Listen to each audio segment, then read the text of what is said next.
Welcome to Architrave of Gaming. I'm the Archmaster. This is a follow-up to a previous video about 50 pain points that people find in the mechanics of D&D 5e. They collected them all on Reddit, and someone listed them out, and so I'm just going through them because my game solves, I believe, 48 of these 50, and so the pain points no longer exist in Ichneuro, currently called Arches and Avatars if you look in the description, but name pending. It's about to be changed. Anyway.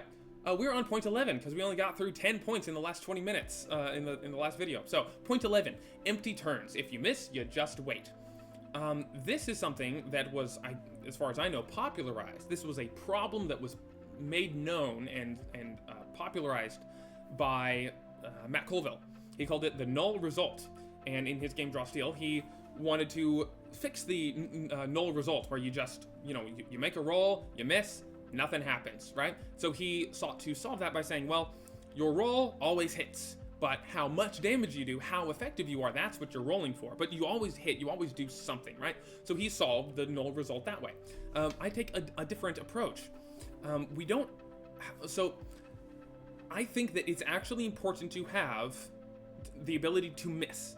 The ability to fail and nothing good happen. I think that's actually important. It's part of upward and downward beats. It's part of just, simple dopamine. Like, the thing that gets us addicted to gambling is sometimes nothing happens and sometimes something happens, right? You can't always have something happening. If you want people to be engaged and to pay attention, you have to leverage some of that psychology of how our brains work, where you don't want to always just say, oh yeah, something happens every single time. So we do have a null result where you miss and you missed. Right? Nothing happened. But the real problem that Matt Colville was talking about, that he didn't actually, I don't think he understood what the actual problem was, at least not as I see it. The real problem, as I see it, is not the null result for a single action. It is the null turn. It is the wasted turn, as this point here says, empty turns. This is the pain point. It's not necessarily that you missed the attack and nothing happened. It's that you have one action on your turn, and if you miss that one action, you're done. Wait a whole nother turn. That's the problem. Whole other turn. And so we have null results. You can still miss an action and nothing happens, right? If something always has to happen, then you slow down gameplay a lot. And that you don't really get that meaningful high of, ooh, I succeeded, right? It's like, yeah, well, I always succeed, right? I want the highs and the lows. If, oh, I failed, nothing happened. Ooh, yay, I succeeded. That's how you have tension. So with Draw Steel, I think it removes a lot of the tension to just have every attack always hit.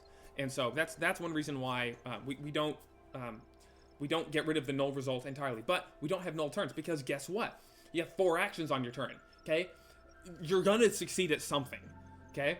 You're absolutely gonna succeed at something. Something's gonna work, something's gonna happen. And if you take all 4 actions and you roll 4 dice or try to do 4 things and absolutely nothing happens, nothing works, that right there is an anomaly. That is so rare and anomalous that itself is a result. It's like, oh my goodness, it's almost like a critical fail, but with action economy instead of rolling. It's like, I did 4 things and I failed in all of them. Wow. That right there is interesting and engaging because of the fact that doesn't just happen every round. That's like, oh wow, that was an event, right? So we absolutely don't have wasted turns. We have 4 actions, and something is going to work. Something is going to succeed. And you actually know what your 4 actions are, and you always have something to do with your 4 actions instead of D&D 5e, where you spend half your turn hunting for the bonus action, which you probably don't have. Anyway, next, number 12, long turns. That's the problem with D&D 5e. We fix it. And you may be wondering, wait, hold on, Archmaster. You said that you have 4 actions on your turn. How does that fix anything? Well, how does that, make turns faster? Well, because several things. One of them is that your 4 actions are actually intuitive. They're diegetic, they're immersive. You don't have to think too hard about them because they make sense to your brain automatically.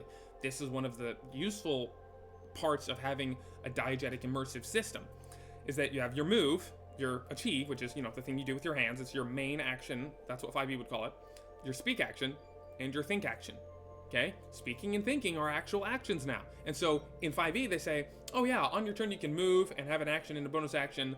And you can, say something in a couple sentences, and you can think whatever you want, etc. Like, they have all these hidden things that you can do on your turn, these hidden actions. You can say 25 words or less, etc. We actually codify those into actions. And so when you want to yell out at your buddy, hey, that takes an action. And so everything moves quickly because the things you're normally doing are actually taking up your actions. But now you have the versatility of, moving up to an enemy, attacking him, spending a speak action to intimidate him, and then a think action to make an intelligence check to get a bonus to, your next attack because you made a tactics check with your mind, right? Those are things you can do with your action, on your turn, with your 4 actions, and it actually makes sense because those are diegetic immersive things. Yeah, well, of course that makes sense. I use my speak action to intimidate him. D&D 5e says you have to spend your entire action to make any sort of skill check in combat, like an intimidation check. Who is going to make an intimidation check in combat with their whole action when they could attack twice or cast a spell? Who's going to... Yeah, I make an intimidation check. That might not work. What does an intimidation check even do in 5e? Does it give them the frightened condition? No, it doesn't. There are no actual rules on it. We actually have specific rules on these are the things that you do. These are the benefits that you get with each individual check, whether it's charisma or an intelligence or etc. There are specific things, specific benefits and bonuses that you get for making checks. And you use your speak action for the charisma checks, your think action for the intelligence checks. It just makes sense. So we don't have long terms. We have engaging turns. I said terms. We don't have long turns. We have engaging turns. And they're very fast because it just happens automatically. It's just, that makes sense. I think a lot of people underestimate just how fast something is when it makes sense to the player. The player doesn't have to hunt around, what's my bonus action? They say, oh, what's my speak action? Oh, I look at my charisma skills, persuasion, intimidation, etc. That may seem like such a tiny difference. Where, oh, the bard has this feature where they can use a bonus action to intimidate someone. Sorry, that does not make fast gameplay. The player has to decode that. They have to translate what that actually means. But if you spend a speak action to intimidate, no translation needed. That's literally what the character is doing. They're speaking to intimidate the enemy, and your actions are speak and intimidation for your skill. It makes sense. It's so much faster that way. It may seem minor, but once you play it, you realize, oh, my brain likes this game. My brain just likes the system. It just runs automatically. This is how I work. This is how humans work. This is how we operate. The game system just matches how I already operate. It's not even like learning a new system. It's like coming home. It's like, oh, this is just how it feels to be a person in a world. It's so much better. Anyway, man, this is why it takes us 20 minutes to get through 10 points. 7 minutes on 2. All right, next, point 13, save or suck effects, immunities and legendary resistances. So essentially, when something just puts up a wall where, oh, you failed, boom, you're paralyzed. Can't do anything about it, right? You don't have the ability to, you can't push yourself. You can't dodge slightly. You can't succeed at a cost, etc. It's just, that didn't happen. You're gone. You're failed. You're paralyzed or whatever, right? Same thing with immunities, where, sorry, the creature is immune, you can't do anything. Same thing with legendary resistances. You cast this mighty 5th level spell. Yeah, he resisted it.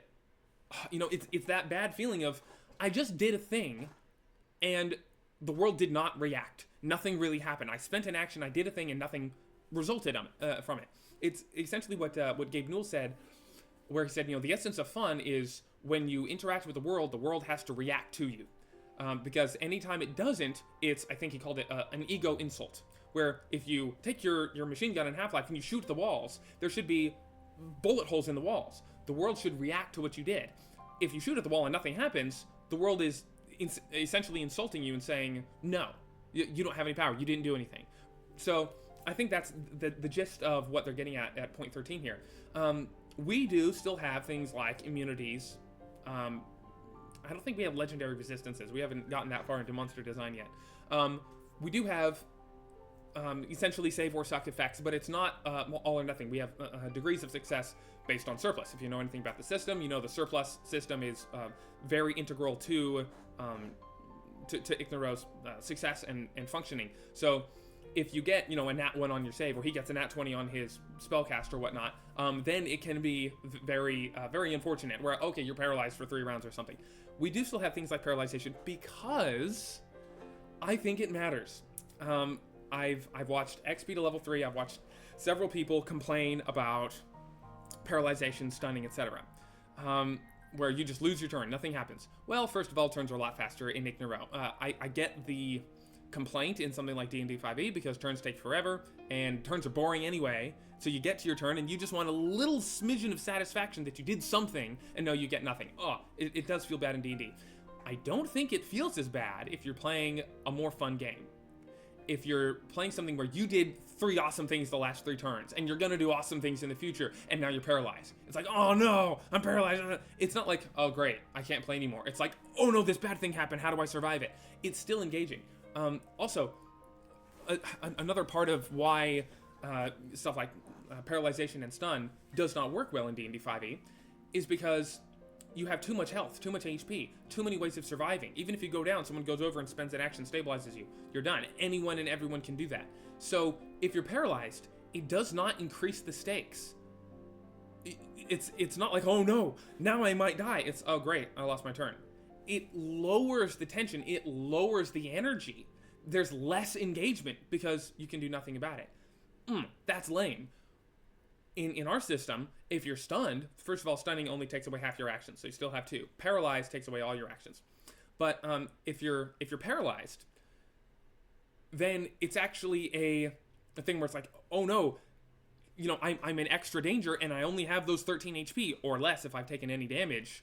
This is a major problem. It ups the stakes and ups the tension. But even then, you have grit actions where in my game, you can spend grit to take an extra action beyond the 4 that you're available. So if you're paralyzed and you lose your 4 main actions, you can still spend that grit action to just like do a little bit of something, like make 1 attack, make 1 defense, make 1 movement. You can only spend 1 grit action on your turn, and they're precious. You only have like, you know, 10 grit at you know, when you start the game, and it takes 3 grit to take a grit action. And so it's like you only have 3 over the course of the next week of adventuring. So to spend 1 while you're paralyzed to just like move out of the way or something is really risky. But still, there's a little something you can do. But even if you're out of grit and you can't do anything, it's not as bad. It's not this, you know, terrible thing like it is in 5e where I just wasted my turn and nothing happens, because it actually raises the stakes and raises the tension. And on top of that, just as a last thing on this point, which is turning into a more philosophy video than just individual points, I think that having highs and lows is important. I actually like the highs and lows in gameplay. I think it's too... You could say it's childish, you could say it's immature. You know, I'm not trying to like put anyone down or insult them, but just logically, sorry about that. It's more of a childish mindset where I want everything sweet all the time. I want cake all the time. I want candy all the time. It's more of a mature palate, you could say, to accept the bitter with the sweet, to accept fasting with feasting, right? To say it's okay to suffer. It's okay to have, you know, some lows, because the lows are what make the highs important. This is something we talked about in the previous video of this series about the null result, where we still allow the null result. You can still miss your attack and nothing happens. We still allow that. Why? Because having the low is necessary to have a high. If everyone is super, no one will be. If every attack succeeds, no attack does. It's all the same. There's no difference between success and failure if everything succeeds. Well, then everything's just boring. Same thing with this. If you always take your turn every single time, then, you know, if you always have something to do on your turn, and there's no such thing as paralyzation, then nothing's scary. Like, how... The paralyzation is supposed to be scary. It's supposed to be a big low that you're trying to avoid. That's what fosters engagement. That's what fosters you to pay attention and say, oh no, I'm afraid of this enemy. He'll paralyze me, right? You're supposed to fear that. Having a more of a sense of entitlement, which I've struggled with a lot lately, having a sense of entitlement about things. Having a sense of entitlement where I showed up to play D&D. I want to have some fun. I want to take my turn. I don't want my turn taken from me because I was paralyzed. That may feel justified, like, hey, I have a limited lifespan, I want to play the game, I don't want to have to, you know, sit in a box for half an hour while I wait for my character to be alive again, right? I understand how that might feel justified, but it doesn't foster the kinds of highs and lows, the kinds of thrill, the kinds of real engagement that posing real danger in real consequences does. So, I think if you complain about paralyzation and stun in 5e, if you want to get rid of that, you should also get rid of death. You should complain about death too, because death is worse than paralyzation, right? And so if we all know that death is important to the game, death is there to keep the game engaging and to have stakes. Of course, there are some people that say, oh no, I don't want to die, death is off the table. I don't know why you're playing these games at all, if that's your opinion. But, you know, for those of us that say, oh yes, death is important, we need to have death, we need to have stakes, but I don't like paralyzation, I think there's some cognitive dissonance there, because those are essentially the same thing. You have to have stakes. You have to have the ability to stop playing. You die, you're paralyzed, etc., in order for everything else to matter. It's essential. You have to have the danger and the risk and the thrill. You know, you don't have thrill if you don't have danger, if you don't have risk, if something really bad doesn't happen. And you can say, oh, well, I'm okay with bad things happening to my character, but just not to me as the player. I fundamentally disagree with that. My philosophy is that you as the player should have a diegetic immersive experience. You as the player should experience what the character is. If the character is paralyzed, you should be paralyzed. If the character is afraid of dying, you should be afraid of dying. If the character says, but I love my life and I want to live, I have things I've got to do, you should also have the same opinion. But I love my character, I love my life, I want to live, I want to do things.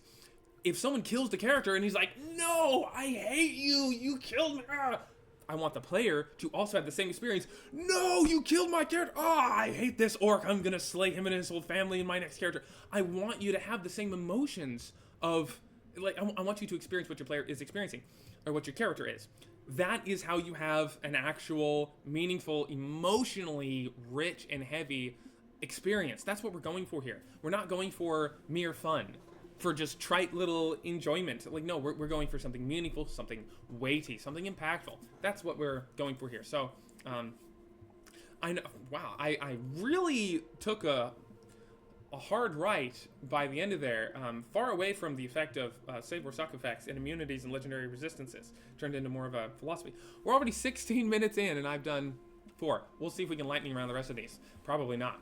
Next, number 14, attacks of opportunity. They fix you in one place. We don't have attacks of opportunity, except if you have a paragon of a warrior, they have what's called provoked attacks from movement. And so movement does provoke their attacks. They do get to lock people down because they're a paragon. That is more of the, 4th edition Diablo style of play where you're super mega powerful. That is more gamey, right? If you choose a paragon path, and, the GM of the table is like, all right, guys, this is a high-powered game. We're going to have paragons in this game. You all get to pick your paragon. Then you have stuff like opportunity attacks. But again, the monsters don't have it. The players have it. Okay, unless you're fighting a particularly powerful monster, which may or may not have it. But that's going to be something that's going to be more of a flavorful thing, where you have this creature that's like an ooze, or he has like tentacles or something, where if you're trying to move away from it, he'll send a tentacle out and stop you, right? That's the kind of thing, where we'll have opportunity attacks for specific creatures when it makes sense, but we do not have across-the-board opportunity attacks for players, for PCs or NPCs, foes. We don't have that, so you absolutely get to move around. In fact, moving around in combat increases your AC. You get to spend your move action, so everyone by default has a 10 AC. You spend your move action to defend, you add your dexterity modifier on top of that 10. So, if you have a 14 dexterity score plus 2 modifier, now you have a 12 AC because you spent your move action, you're dodging in place. Your move action increases your AC. And then if you move with that same move action, you can actually move. For every 5 feet you move, every square you move, you get another plus 1 AC.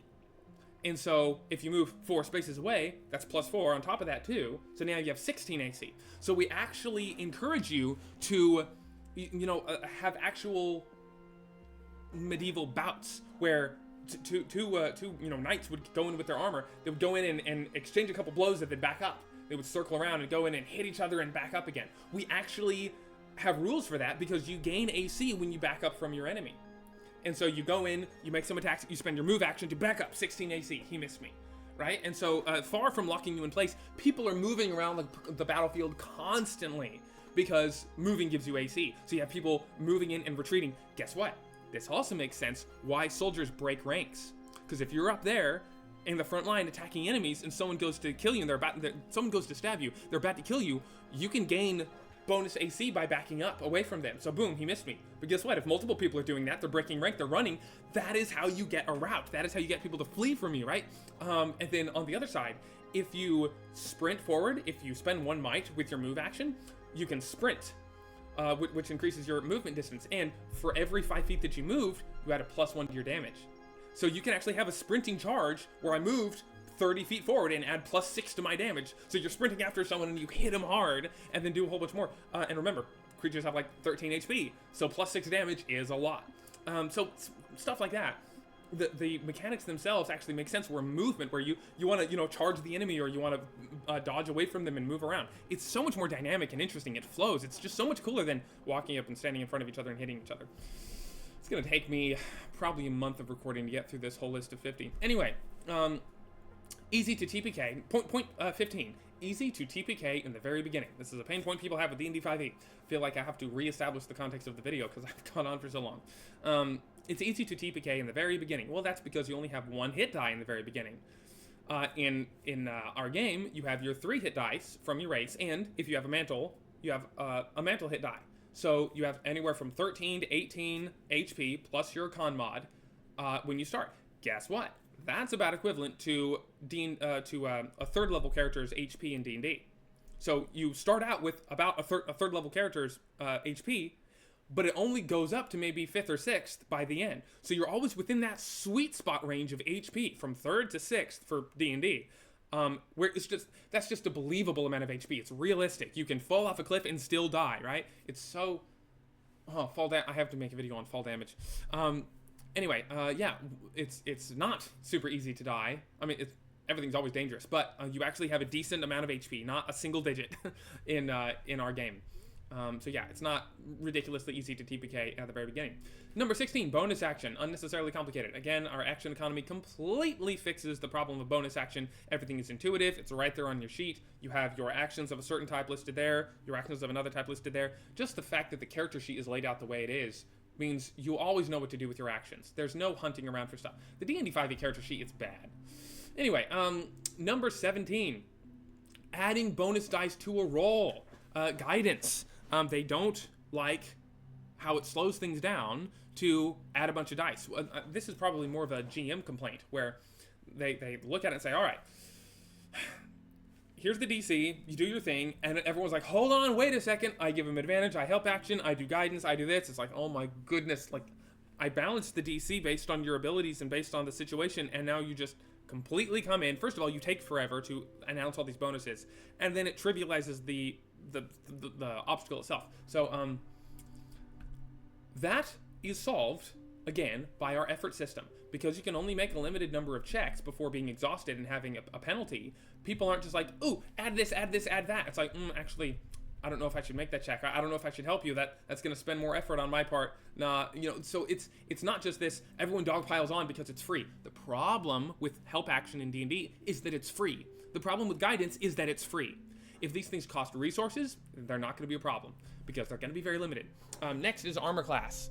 They don't actually elaborate on what the problem is, so it might be the fact that there's no difference between a highly agile character and a highly armored character, which we fixed. We have avoidance class, which is AC, which is avoiding the attack entirely, and then there is damage reduction, which is provided by your armor, and so we do have those both separate. I don't know what else to address on that because there's not a lot of info. Next is initiative. Oh my goodness. We have much simpler initiative. Of course, D&D 5e is absolutely awful. In ours, it is zipper initiative, where the GM takes 2 dice, probably d20s, to minimize the chances of rolling the same number. He rolls them. One is for the player. One is for the player side. One is for the enemy side.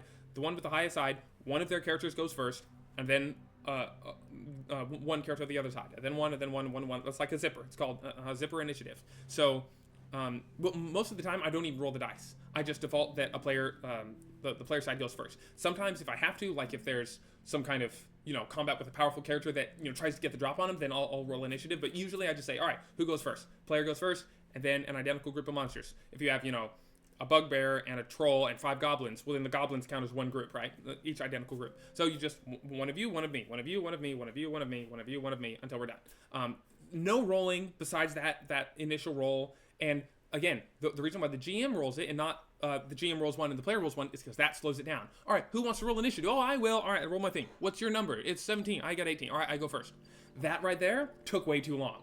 Okay, and that's probably a lot faster than it would actually be at the table. So now the GM rolls it. Okay, cool. You're up on deck. It's so much quicker for him to just roll it and decide what happens because he sees it. But again, most of the time I default to players going first anyway because why not?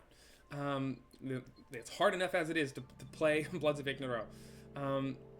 So yeah, initiative, it's super fast, super quick. Everyone knows what their turn is. It's super easy. And the players just get to choose, you know, who goes next. And it can be different per round. So you have a lot of variety in combat. It's not just static. You know, you have 5 rounds and everyone's in the same order every 5 rounds.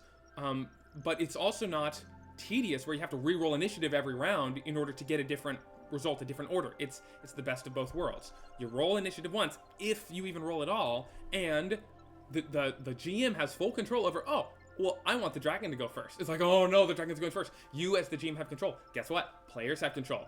Caster's going first, he's buffing everyone. Oh, this guy's going first. You have more tactical choice, more player agency, more GM agency. Everyone gets to take their actions, take the actions that they want, and they're not just waiting around like, oh, I didn't roll initiative well enough, so I can't do my thing. It's like, that is an unnecessary down moment. I like upward and downward moments. Upward and downward beats. You have to have downward moments, but not ones that don't serve any purpose, like rolling too low in initiative and you're the buffing caster and you can't buff anyone, so you just sit there and do nothing, right? That's not a good moment, so we don't have that. And then number 20, last one for this 25-minute video. No alternative way to improve your die roll in critical situations. Oh, I'm so glad I got to this one. This is the best. If you stuck around for this is my favorite on this list, probably, at least for this video. In our game, Bloods of Ignero, or whatever we call it, man, I need to drink some water. My throat is so raw. In our game, Ignero, you have this thing called stamina. Okay? Stamina is one of your pools of effort. You have 6 different pools of effort, one for each attribute. So stamina is the one tied to your constitution. So you have your pool of stamina, a maximum number of stamina equal to your con score. So if you have a 10 con score, you have 10 stamina. You can spend stamina to add to any physical roll. So you go make an attack roll, you spend 5 stamina, add 5 to your roll. And if you increase your constitution score, say you have a 15 constitution score, now at that threshold of 15, now each stamina that you spend gives you a 2 bonus, plus 2. So you spend 5 stamina, you get plus 10 to your roll. And then when you have a 20 constitution, it adds, each stamina adds plus 3 to the roll. So you can actually invest in the constitution, and it makes sense. You're spending stamina, you're spending effort, you're spending that sweat, and you're like, I'm gonna get this thing done, right? It actually makes sense. It's diegetic, it's immersive. You know, I've had so many players, you know, they're you know, attacking someone, they're like, I spend 3 stamina, it's a 21, I hit him. It's like, yeah, it's so cool for them to decide, this is a big moment, he has high AC, I need to hit this guy. I put in all my effort and I attack the guy. The fact that we use you know, logical words like effort and stamina, it just makes sense. It's like, yeah, I spent effort. I spent some of my stamina. I'm running out of stamina because I'm putting all my effort into this attack. It's just immersive. It makes sense. It's super cool. And we have other ways too. A bunch of optional ways. Everyone has stamina if you have any sort of constitution score. But there's also luck. You have luck based on your devotion to fate or your devotion to your dreams. So you can purposely add luck to something. We have blessings, where this is a cool thing. You know the problem of murder hobos, where players go around, they don't care what anyone thinks of them because they're more powerful? Guess what? People can bless you and say, you know, say you go out and do a job for them. They say, oh, blessings upon you, sir.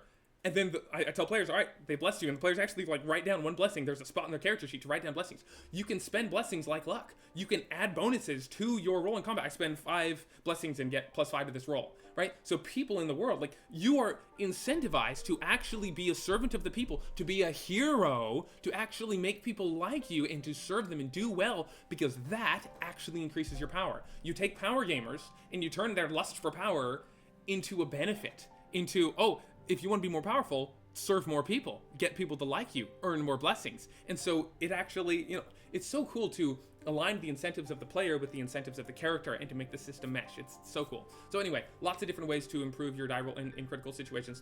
Going back to grit, so grit is the effort pool associated with willpower.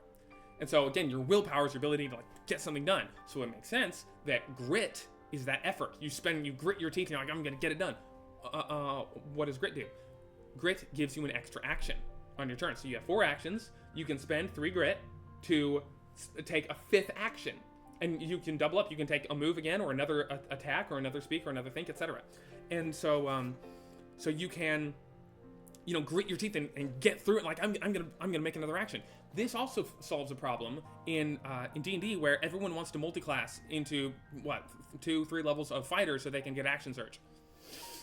you know, there are people online which have a very solid point where they say, so why is this fighter a better, you know, master of the arcane arts? He can cast 2 spells on a turn, this Eldritch Knight. I'm a wizard, I can only cast one leveled spell on a turn, unless I'm also a fighter. Like, that doesn't make any sense, right? So we decided to take Action Surge and give it to everyone. It's part of your willpower score. If you want to take that extra action in combat to grit your teeth, use your willpower to just take another action, make it happen, you can.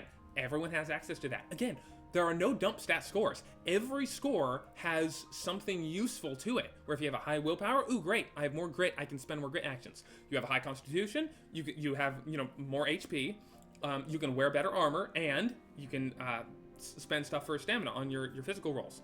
You can actually also spend grit to increase mental rolls in the same manner that you can spend stamina to increase physical rolls. You can spend 3 grit to add 3 to your to any mental check. Whereas with grit, it's like, I'm gonna maintain concentration, I'm gonna cast this spell, I grit, you know. It's super cool. You can absolutely add numbers all sorts of ways to the critical rolls in critical situations, the rolls that really matter. And so I was so happy when I saw this as a pain point in D&D, where you just roll, there's nothing you can do about it, unless beforehand you got some kind of advantage.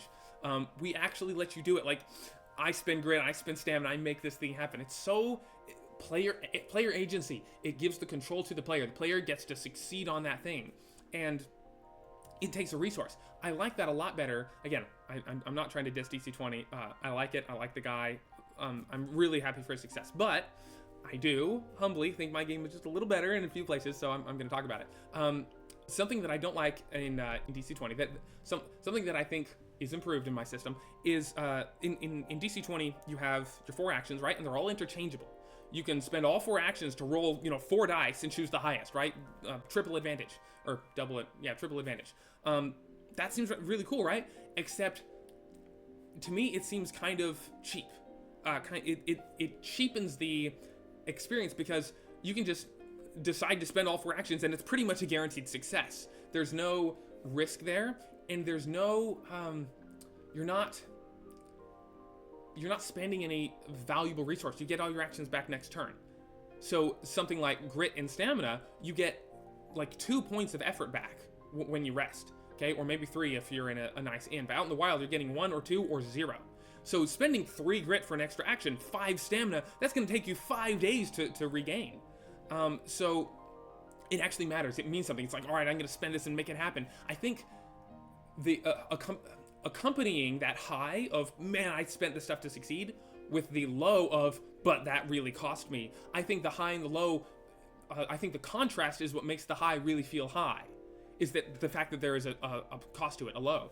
I heard in a lot of one-shots for DC20 where so someone did something where there was like, you know, it's in a one-shot and it's the last roll or the last enemy of the game, and the players are like, yeah, I spent all 4 of my actions.